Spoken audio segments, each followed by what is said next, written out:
हम जानते कि हम सब परमेश्वर के द्वारा चुने गए हैं, हम पर दया हुई है। अगर परमेश्वर पर विश्वास करने का डिसीजन हमारे ऊपर होता अकेले, तो तुम कभी भी परमेश्वर पर विश्वास नहीं करते। पक्की बात है या नहीं? ऐसा था। लेकिन ये बहुत बड़ी दया हुई कि होली स्पिरिट ने काम किया, हमारा मन खुला, शैतान का गंदा प्रभाव जो हमारे मनों के ऊपर था वो हटा, और हमने क्या किया? विश्वास किया। ठीक है। आज तुम लोगों में से बहुत सारे ऐसे लोग हैं जो बहुत अच्छा चाहते हैं अपने लिए। ठीक है, सब कुछ बेस्ट चाहते हैं। सारे चाहते हैं नहीं? सारे चाहते हैं, और जीतना चाहते हैं, जीतना। ठीक है, हर विषय में, हर हालातों में। लेकिन कई बार क्या होता है, जैसे वो लड़की जिसके मुंह में शाला था, वो यीशु मसीह को जान गई, प्रार्थना भी कर रही है, जो जो उसको सिखाया गया वो कर रही है, लेकिन रिजल्ट नहीं आ रहा। रिजल्ट ना आने का कारण बहुत सारे होते हैं। हो सकता है आप यहां आ रहे हो, 1 साल से आपका रिजल्ट ना आ रहा हो। रिजल्ट ना आने का कारण आपकी समझ है, आपका फेथ है, आपका प्रैक्टिकल है। कई लोगों को लगता है मैं फेथ करता हूं, कई लोगों को लगता है मैं प्रार्थना करता हूं, कई लोगों को लगता है मैं तो कर तो रहा हूं, फिर मेरा क्यों नहीं हो रहा। लेकिन जब हम लोगों से बैठते हैं, फिर उन्हें क्लैरिटी देते हैं, भाई तुम यहां बिल्कुल आगे पीछे हो। कई लोग उस चीज को अच्छे से ठीक कर लेते हैं और अपनी बरकत पा लेते हैं, लेकिन कुछ लोगों का माइंड ऐसा होता है उस चीज को ठीक नहीं करते। स्वाभाविक ऐसा होते हैं, है ना। बहुत सारे ऐसे लोग होते हैं जितना मर्जी समझाओ लेकिन वो बात को पूरा नहीं करते। कितना भी समझाओ, ये बात को ऐसे मानो, इसको ऐसे करो।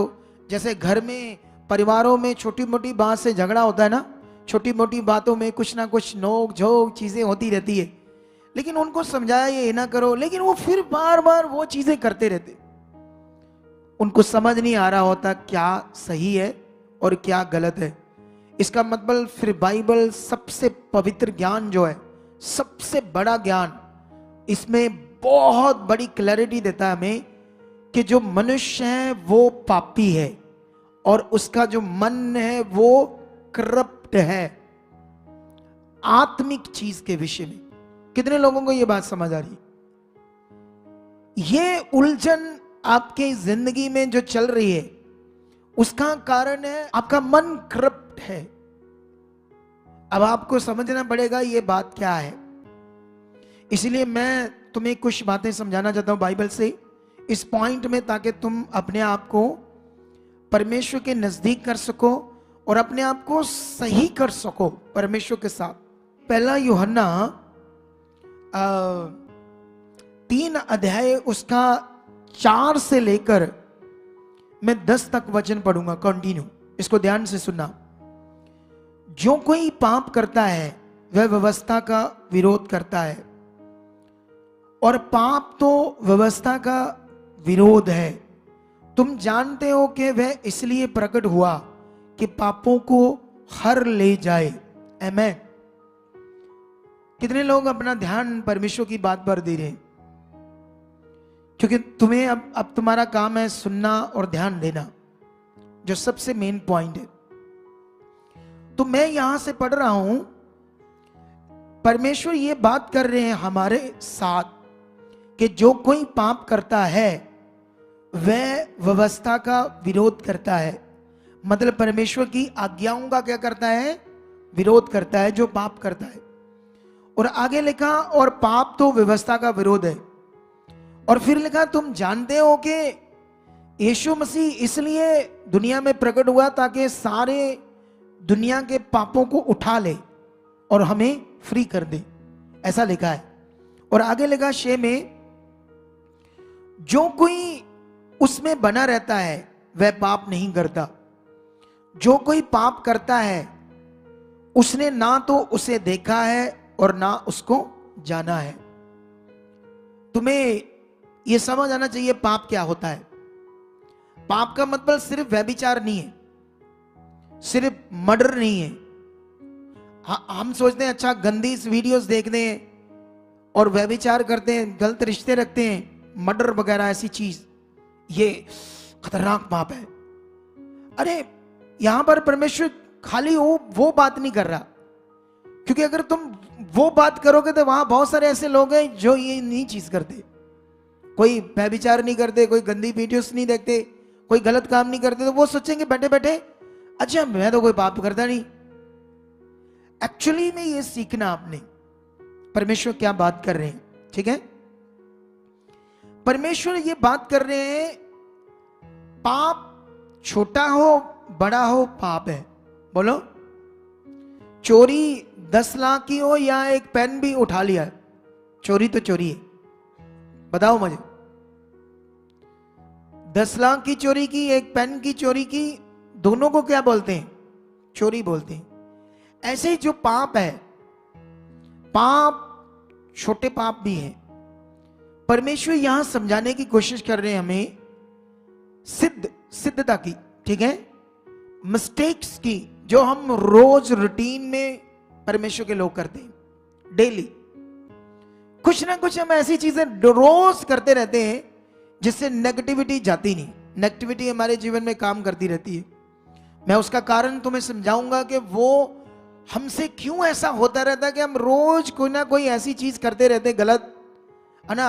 हमें पता भी होता है, छोटी सी बात से झगड़ा करते हैं, छोटी छोटी बातों में झूठ बोलते रहते हैं, गुस्सा करते रहते हैं, चुगली करते रहते हैं, एक दूसरे का विरोध करते रहते हैं, कुछ ना कुछ ऐसे करते रहते हैं डेली अपनी रूटीन में। इसका प्रभाव बड़ा खतरनाक है और बहुत सारे लोग इसको सीरियसली या इसको सीरियस से अच्छे से नहीं जानते, क्लैरिटी से नहीं जानते इस पॉइंट को। इसलिए वो सोचते हैं मैं कौन सा व्यभिचार करता हूं, मैं कौन सा पाप करता हूं, लेकिन वो शारीरिक की जिंदगी जीते रहते हैं, शारीरिक की जिंदगी। इसीलिए लोग यीशु मसीह में भी आकर क्या रहते हैं? परेशान, क्योंकि उन्हें पता नहीं यीशु मसीह में जो जीवन है वो कौन सा है। क्यों यीशु मसीह क्रूस पर मरा, क्यों वो मुर्दों में से जिंदा हुआ, क्यों ऐसा लिखा कि जब तुम यीशु मसीह के साथ बपतिस्मा लेते हो तो उसके साथ मर जाते हो, क्यों ऐसे लिखा तुम यीशु मसीह के साथ मर गए, जब यीशु जिंदा हुआ तो तुम्हें भी जिंदा किया गया। कभी भी इन बातों पर आपने सीरियस ऐसे फोकस बनाकर सोचा और ध्यान नहीं दिया, कभी भी ऐसे अच्छा सा ध्यान नहीं दिया, अच्छा वाला। लेकिन मैं यहां पर जो बात कर रहा हूं वो है शरीर। कुछ लोगों को शरीर, ये जो आपका मन शरीर में है, तो बड़ा काम देखकर भी आपका वो पॉइंट आप पकड़ नहीं पाओगे कि इतना, इसीलिए तुम लोग भूल जाते हो परमेश्वर की ताकत को। तो अपने ऐसे पंजाबी च कहते रोने रोना, है ना, करते रहते ना लोग, ओ आई मर गए, ए ओ, ऐसी चीजें, नेगेटिव चीजें करते रहते। सही प्रैक्टिकल क्या करना है लोगों को पता नहीं, सही अंगीकार क्या करना है, फेथ क्या है, क्या करना है, ये अच्छे से लोगों को नहीं पता है। लेकिन पॉइंट यहां मैं बात कर रहा हूं जो परमेश्वर बात कर रहे हैं, मैं थोड़ा सा और बढ़ाता हूं ताकि तुम्हें यह बात समझ आए। परमेश्वर यहां मेजर पाप की बात कर रहे हैं या आपके शारीरिक के जीवन की बात कर रहे हैं, जो तुम रोज शरीर में ऐसी चीजें करते हो, मिस्टेक्स, अपने करप्ट मन से, जिससे आप एक परमेश्वर के जो पावरफुल उसका ट्रैक है, जो उसका अनुग्रह, उसे हटकर रहते हो, हटकर, जिसकी वजह से तुम उसकी पावर को अपने जीवन में देख नहीं पाते, उसकी ताकत को अपने जीवन में देख नहीं पाते। इसीलिए इस बात को आप लोगों ने समझना है। मैं इसे और समझाता हूं आप लोगों को। मैंने 4-6 तक पढ़ दिया। 7 में लिखा, हे बालकों, किसी के भरमाने में ना आना, जो धर्म के काम करता है। ये धर्म के काम क्या होते हैं? जैसे दुनिया में होते धर्म के काम, एक्चुअली ये हिंदी शब्द है, पंजाबी में भी धर्म होगा, लेकिन इंग्लिश में पढ़ोगे तो राइचियसनेस शब्द है। ये धार्मिक काम, जो खुदा ने बातें कही करने के लिए वो काम। खुदा ने कहा नंगे पांव चलो, ये खुदा ने कहा या मनुष्य ने ऐसे बनाया? मनुष्य ने नंगे पांव चलने को धर्म के काम बना लिया, आप समझते हो। लेकिन ये राइचियसनेस, धार्मिक काम, जैसे आप के सामने आपका कोई विरोध कर रहा है तो आपने उससे क्या करना है? क्षमा। ये धार्मिक काम है, लेकिन ये तो होगा नहीं हमारे करप्ट मन से। तो फिर हम क्या कर रहे हैं? फिर ये सीख लो, अगर हम हमारे जीवन में परमेश्वर की जो आज्ञा है, जो उसने कहा है, अगर हमारे जीवन में पूरा नहीं हो रहा तो हमारा मन यीशु मसीह में आकर अभी भी पुराना ही है, करप्ट ही है, वो नया नहीं हुआ है ना। आप समझ रहे हैं या नहीं समझ रहे? अगर तुमने उससे प्यार नहीं किया जिससे तुम्हारी प्रॉब्लम है, आपको ये सीखना है। हमारे साथ लोगों ने बड़ा गलत किया, लेकिन मैंने उन्हें क्षमा कर दिया। सच्ची, मैं जानता था क्षमा करने से ही मैं आगे आऊंगा, तो हमने किया। मेरा एक ऐसा स्वभाव बन गया है, लेकिन ये चीज तुम लोगों ने पकड़नी है। लेकिन अभी इस पर बहुत सारे पॉइंट है, मैंने एक पॉइंट से तुम्हें समझा दिया। दुनिया के धार्मिक काम अलग है, परमेश्वर ने जो कहा वो अलग है, ठीक है? वो है मेन जो परमेश्वर ने कहा है। लेकिन यहां पर लिखा आगे, जो धार्मिक काम करता है वही उसके समान धर्मी है, यीशु मसीह के समान। जो कोई पाप करता है वह शैतान की ओर से है। अगर तुम शरीर में जीते हो, विरोध करते हो, झगड़ा करते हो, पाप करते हो, तो फिर हम किसकी साथ हैं? शैतान के साथ है ना, परमेश्वर के साथ तो नहीं। ऐसा परमेश्वर ने बताया। और आगे क्या लिखा है? क्योंकि शैतान आरंभ ही से पाप करता आया, परमेश्वर का पुत्र इसीलिए प्रकट हुआ कि शैतान के कामों का नाश करे। अगर वो तुम्हारी जिंदगी में है यीशु, तो तुम्हारी जिंदगी में शैतान का हर काम क्या होना चाहिए? नाश। अगर वो है, अगर तुम ये कहते हो मैं यीशु का फॉलोअर हूं, मैं यीशु पर विश्वास करता हूं, यीशु का आत्मा मुझ में है, तो फिर शैतान के सारे काम तुम्हारी जिंदगी में क्या हो जाएंगे? नाश। अगर तुम ऊपर से बोल रहे हो मैं यीशु का हूं, अटर्नली उसके नहीं हो, समझ से उसके नहीं हो, दिल से उसके नहीं हो, पकड़ में उसके नहीं हो, पॉइंट से पकड़ कर चलने में उसके नहीं हो, तो फिर करप्ट हो, फिर हालात है, फिर टेढ़ा जीवन है, आगे पीछे कुछ भी समझ नहीं आ रही क्या करना है। हालेलुया। लेकिन यहां पर क्लैरिटी मिल रही है हमें। और क्या लिखा यहां पर? और भी, यीशु तो इसलिए प्रकट हुआ ताकि शैतान के कामों का नाश करे, और जो कोई परमेश्वर से जन्मा है वह पाप नहीं करता, क्योंकि उसका बीज उसमें बना रहता है। परमेश्वर का बीज क्या है? पवित्र आत्मा, वो हम में बना रहता है, और वह पाप कर ही नहीं सकता क्योंकि वह परमेश्वर से जन्मा है। हमारा नया जन्म किससे होता है? पवित्र आत्मा से। जो पवित्र आत्मा से नया जन्म पा चुका है वो पाप नहीं करता, क्योंकि वो आत्मा से चलता है। क्योंकि शरीर पाप करता है, शरीर गलतियां करता है, करप्ट है मन आदम हवा से। हमारा मन आदम हवा से करप्ट हो चुका था, इसीलिए यीशु को मनुष्य बनकर पृथ्वी पर आना पड़ा। ये बड़ा विषय, ठीक है? 10 में लिखा, इसी से परमेश्वर की संतान और शैतान की संतान जाने जाते हैं। जो कोई धार्मिकता के काम नहीं करता वह परमेश्वर से नहीं, और न वह जो अपने भाई से प्रेम रखता है। मतलब अपने लोगों से जो आपका रिश्ता है उनसे क्या रखना चाहिए? प्रेम। हालेलुया। तो ये वर्ड के बाद अभी तुम चाहते हो मैं जीतूं, तुम जीतोगे जबरदस्त जीत। लेकिन मैं अभी तुम्हें इसी का एक और पॉइंट समझाना चाहता हूं। 3, मैंने 3 की 4 से पढ़ा, अब 3 की 1 से पढ़ते हैं 3 तक। क्या लिखा है? देखो पिता ने हमसे कैसा प्रेम किया है कि हम परमेश्वर की संतान कहलाएं, और हम हैं भी। इस कारण संसार हमें नहीं जानता, क्योंकि उसने उसे भी नहीं जाना। दुनिया ने परमेश्वर को नहीं जाना, और दुनिया हमें भी नहीं जान सकती, ठीक है? क्योंकि उन्होंने परमेश्वर को भी नहीं जाना। हे प्रियो, अब हम परमेश्वर की संतान हैं, और अभी तक ये प्रकट नहीं हुआ कि हम क्या कुछ होंगे। इतना जानते हैं कि जब वह प्रकट होगा तो हम उसके समान प्रकट होंगे, क्योंकि उसको वैसा ही जैसा वह है। और जो कोई उस पर यह आशा रखता है वह अपने आप को वैसा ही पवित्र करता है जैसा वह पवित्र है। ये बड़े वचन है। ये हाईली स्पिरिचुअल समझ के वचन है जो तुम्हें ध्यान देने पड़ेंगे। तुम खूबसूरत जिंदगी जियोगे, पावरफुल, तुम्हारे से भी मिरेकल हो सकते हैं। तुम भी लोगों पर हाथ रखोगे, लोग चंगे हो सकते हैं। कहानी नहीं बोल रहा मैं, और ये शायद ही कोई बताएगा आपको ये बात ऐसी वाली कि तुम भी लोगों पर हाथ रखोगे तो लोग क्या हो सकते हैं। लेकिन पॉइंट क्या, तुम बात को पकड़ रहे हो कैसे? तो यहां पर परमेश्वर एक बड़ी बात हमसे कर रहे हैं कि परमेश्वर ने हमसे देखो कैसा प्रेम किया कि हम उसकी संतान कहलाएं। आप जानते हो पुराने नियम में परमेश्वर को कोई पिता नहीं बोल सकता था, और कोई ये भी नहीं कह सकता था कि मैं परमेश्वर का बेटा या बेटी हूं, पुत्र हूं।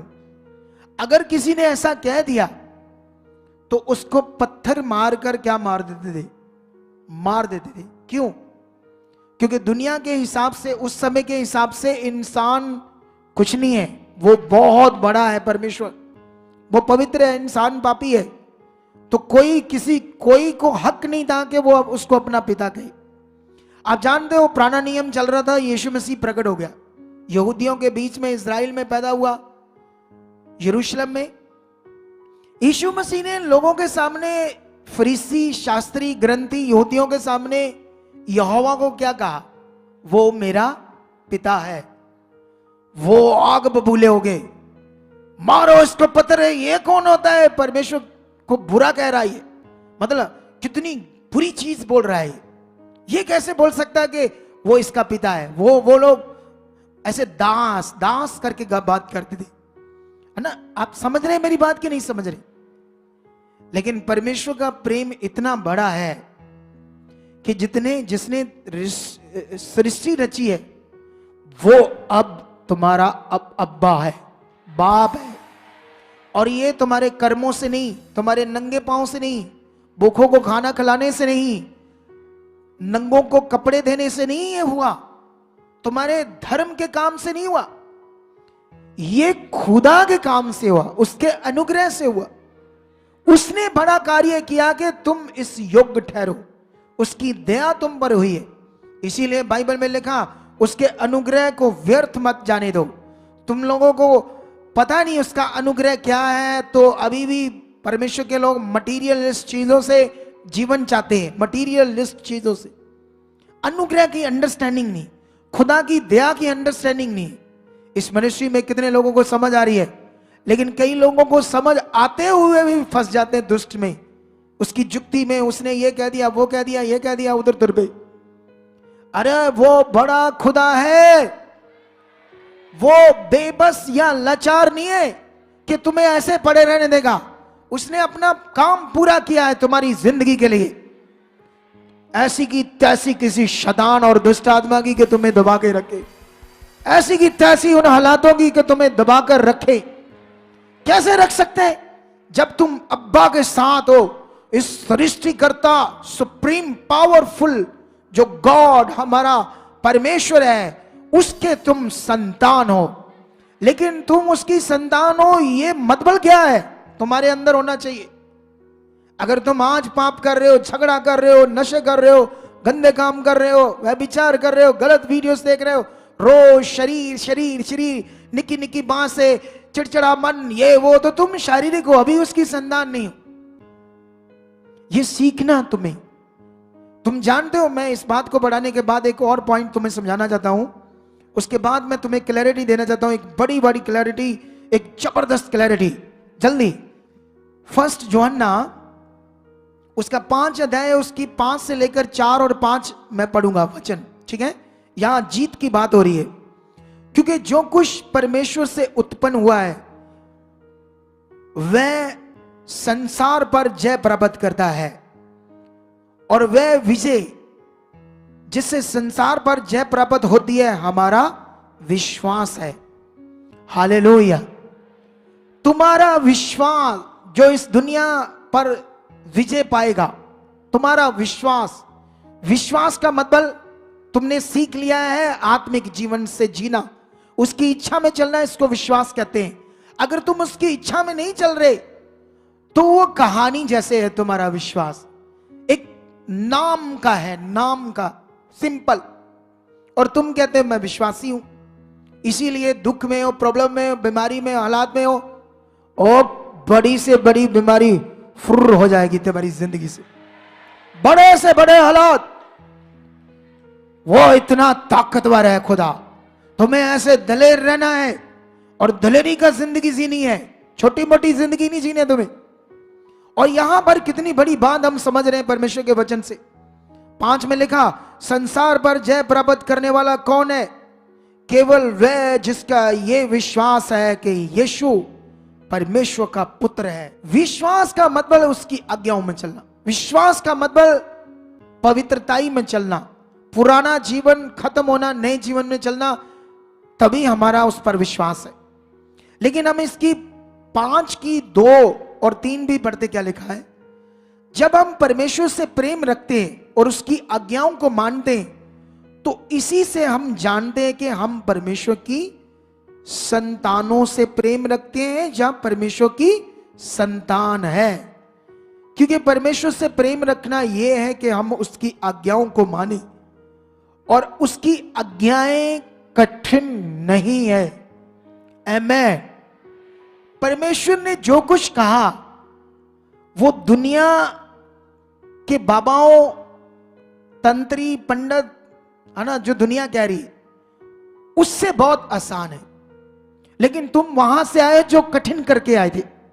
इधर कुछ गवाहियां हम सुन रहे थे लोगों की, तो लोगों ने बाबाओं की चीजों को कठिनाई से भी किया, रात रात जागे। पता नहीं, एक बहन थी इधर कहती, वो एक शब्द था, उसको एक टांग के ऊपर 100 बार करना था, 100 बार, वो भी मैं रात को करती थी।